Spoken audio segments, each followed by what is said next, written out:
Assalamualaikum warahmatullahi wabarakatuh. Perkenalkan, nama saya Repi Periska, NIM 2111290028 dari ruang 6B. Di sini saya akan menjelaskan mengenai hakikat pertuturan. Dosen pengampu Dina Putri Juni Astuti MPD pada mata kuliah pragmatik. Baiklah, langsung saja saya akan menjelaskan mengenai hakikat pertuturan. A. Pengertian hakikat pertuturan. Hakikat pertuturan merujuk kepada sifat dan fungsi komunikasi verbal antara individu atau kelompok.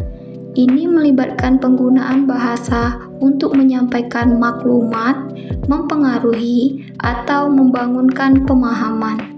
Pertuturan ini sendiri melibatkan unsur-unsur seperti pengucapan, kosakata, tata bahasa, intonasi, dan konteks sosial yang memberikan makna kepada percakapan. Ini adalah cara utama di mana manusia berinteraksi, menyampaikan ide, dan membangun hubungan sosial. Yang selanjutnya ada B. Jenis pertuturan. Menurut Rahardi 2005 dan Rusminto 2012, terdapat beberapa jenis tindak tutur, yaitu sebagai berikut. Yang pertama, tindak tutur lokusi atau locutionary acts. Tindak tutur lokusi adalah tindak tutur untuk menyatakan sesuatu. Makna tuturan yang disampaikan biasanya adalah sebuah fakta atau keadaan yang sebenarnya. Dalam tindak tutur lokusi, informasi yang disampaikan adalah yang sebenarnya. Tindak tutur ini tidak mengandung makna tersembunyi di balik tuturannya dan tidak menghendaki adanya suatu tindakan atau efek tertentu dari mitra tuturnya. Tindak lokusi adalah tindak bertutur dengan kata, frasa, dan kalimat sesuai dengan kalimat yang dikandung oleh kata, frasa, dan kalimat itu. Tindak lokusi terlihat ketika seseorang menuturkan sebuah tuturan atau pernyataan. Tindak tutur lokusi menyatakan sesuatu dalam arti berkata atau tindak tutur yang dalam bentuk kalimat yang bermakna dan dapat dipahami. Oleh karena itu, yang diutamakan dalam tindak tutur lokusi adalah isi tuturan yang diungkapkan oleh penutur. Adapun contoh tindak tutur lokusi misalnya, ikan paus adalah binatang menyusui. Tuturan tersebut diujarkan semata-mata untuk mengatakan sesuatu atau lokusi, tanpa maksud untuk melakukan sesuatu atau ilokusi, apalagi mempengaruhi mitra tuturnya atau perlokusi. Informasi yang dituturkan pada contoh tersebut berupa penyampaian sebuah fakta bahwa ikan paus tergolong dalam jenis binatang mamalia. Yang kedua yaitu tindak tutur ilokusi atau locutionary acts. Tindak tutur ilokusi merupakan tindak tutur yang mengandung makna tersembunyi atau makna lain yang dikehendaki oleh penutur terhadap mitra tutur. Tindak tutur ilokusi adalah tindak tutur yang mengandung daya untuk melakukan tindakan tertentu dalam hubungannya dengan mengatakan sesuatu. Ketika penutur mengucapkan suatu tuturan, sebenarnya dia juga melakukan tindakan, yaitu menyampaikan maksud atau keinginannya melalui tuturan tersebut. Tindak lokusi adalah tindak tutur yang mengandung makna dan fungsi daya ujar. Tindak tersebut diidentifikasikan sebagai tindak tutur yang bersifat untuk menginformasikan sesuatu dan melakukan sesuatu, serta mengandung maksud dan daya tuturan. Tindak ilokusi tidak mudah diidentifikasi, karena tindak ilokusi berkaitan dengan siapa penutur, kepada siapa, kapan dan di mana tindak tutur itu dilakukan, dan sebagainya. Tindak ilokusi biasanya diidentifikasikan dengan kalimat performatif yang eksplisit. Tindak ilokusi ini biasanya berkenaan dengan pemberian izin, mengucapkan terima kasih, menyuruh, menawarkan, dan menjanjikan. Tindak tutur ilokusi terbagi dalam 5 macam bentuk tuturan yang masing-masing memiliki fungsi yang komunikatif, yaitu sebagai berikut. Yang pertama, assertif atau assertiveness.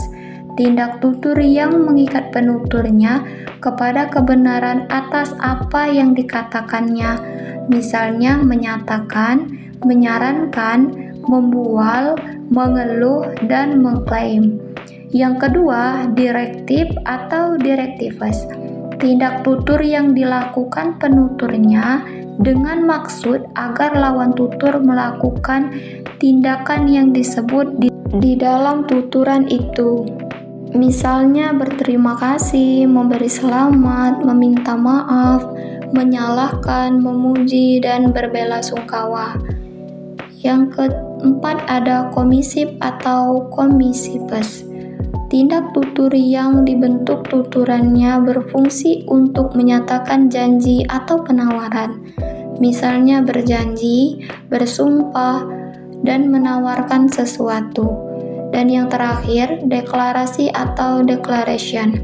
Tindak tutur yang bentuk tuturannya berfungsi untuk menghubungkan isi tuturan dengan kenyataannya, misalnya berpasrah, memecat, membaptis, memberi nama, mengangkat, mengucilkan, dan menghukum. Contoh tindak tutur ilokusi misalnya, rambutmu sudah panjang. Tuturan tersebut apabila dituturkan oleh seorang laki-laki kepada pacarnya, dimaksudkan untuk menyatakan kekaguman. Akan tetapi, apabila dituturkan oleh seorang ibu kepada anak, lelakinya atau oleh seorang istri kepada suaminya, kalimat ini dimaksudkan untuk menyuruh atau memerintah agar sang anak atau suami memotong rambutnya. C.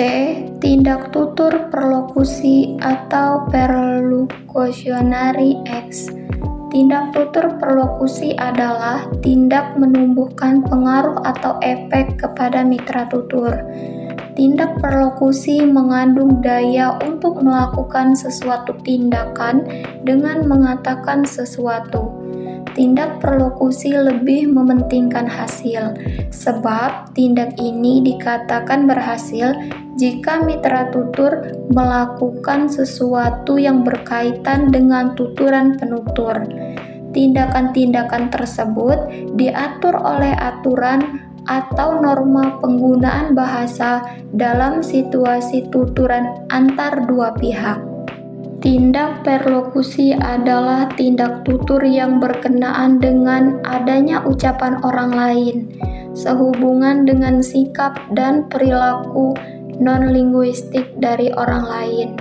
Sebuah tuturan yang diutarakan oleh seseorang seringkali mempunyai daya pengaruh atau perlocutionary force atau efek bagi yang mendengarkannya.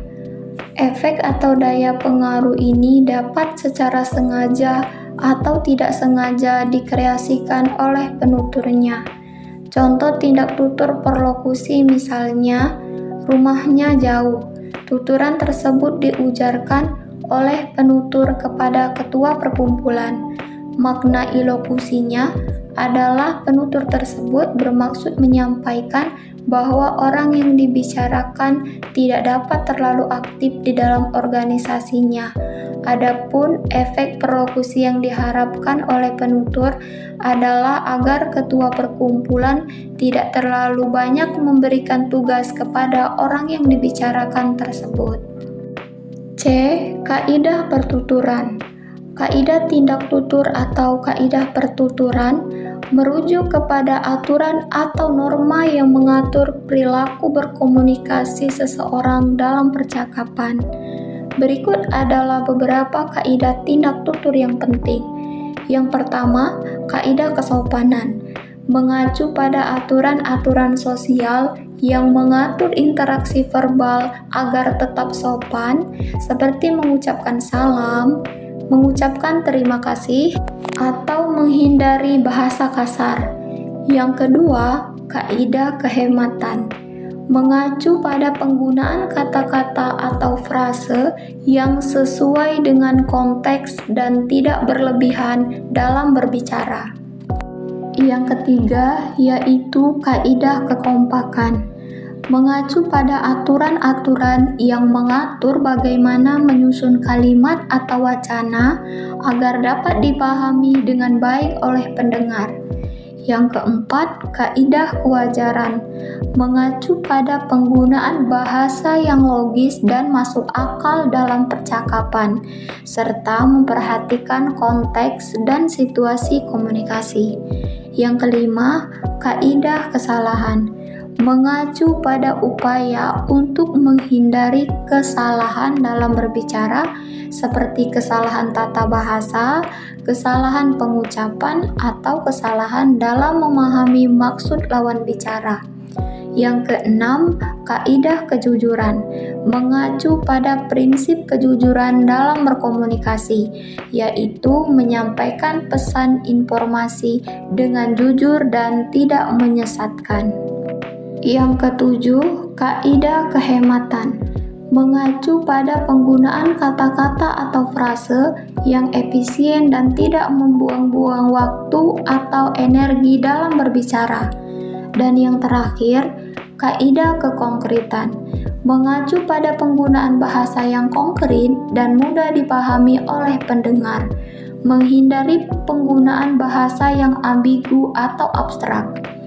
Nah, kaidah-kaidah ini membantu menjaga kelancaran dan efektivitas komunikasi dalam percakapan sehari-hari, serta memastikan bahwa pesan yang disampaikan dapat dipahami dengan jelas oleh pendengar. Itu saja penjelasan dari saya mengenai hakikat pertuturan. Semoga penjelasan dari saya dapat dipahami. Terima kasih. Wassalamualaikum warahmatullahi wabarakatuh.